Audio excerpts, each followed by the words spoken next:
ದೇವರಿಗೆ ಮಾಡಿದ ಆರತಿಯನ್ನು ತೆಗೆದುಕೊಂಡ್ರೆ ಕೋಟಯೋ ಬ್ರಹ್ಮಹತ್ಯಾನಾಂ ಅಗಮ್ಯಾಗಮ ಕೋಟಯ ದಹತ್ಯಾಲೋಕ ಮಾತ್ರೇಣ ವಿಷ್ಣೋ ಸ್ವರಾರ್ತಿಕಂ ಮುಖಂ.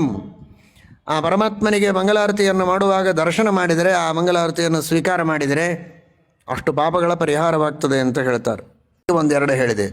ತೀರ್ಥವನ್ನು ತೆಗೆದುಕೊಂಡ್ರೆ, ದೇವರಿಗೆ ಅರ್ಪಣೆ ಮಾಡಿದ ನೈವೇದ್ಯವನ್ನು ಸ್ವೀಕಾರ ಮಾಡಿದರೆ ಅಷ್ಟು ಪುಣ್ಯವನ್ನು ಹೇಳಿದ್ದಾರೆ, ಅಷ್ಟು ಪಾಪಗಳ ಪರಿಹಾರ ಹೇಳಿದ್ದಾರೆ. ಇದೆಲ್ಲವನ್ನೂ ದೇವರು ತನ್ನ ಗಮನದಲ್ಲಿ ಇಟ್ಟುಕೊಂಡಿರ್ತಾನೆ. ಸರ್ವಜ್ಞ ಶಿಖಾಮಣಿಯಾದ ಪರಮಾತ್ಮ ಅವನೇ ಮಾಡಿಸೋದು ಎಲ್ಲ ಪ್ರಾಯಶ್ಚಿತ್ತಗಳನ್ನು.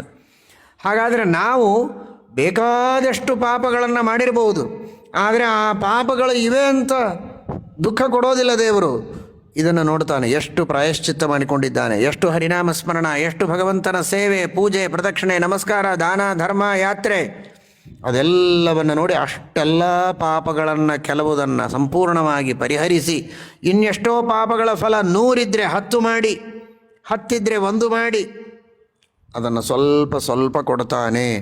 ಅಷ್ಟು ನನ್ನ ಪಾಲಿಗೆ ಬಂದದ್ದು ಈ ಜ್ವರ, ಈ ತಲೆಶೂಲೆ, ಇದೇನು ದೊಡ್ಡದಲ್ಲ ಅಂತ ದೇವರ ಕಾರುಣ್ಯವನ್ನೇ ಸ್ಮರಿಸಿ ಈ ಅಲ್ಪವಾದ ದುಃಖವನ್ನು ದೇವರಿಗೆ ತಪಸ್ಸು ಅಂತ ಅರ್ಪಣೆ ಮಾಡ್ತೇನೆ ಅಂತಂದರೆ ರೋಗಾನುಭವವೆಲ್ಲ ಉಗ್ರ ತಪವು.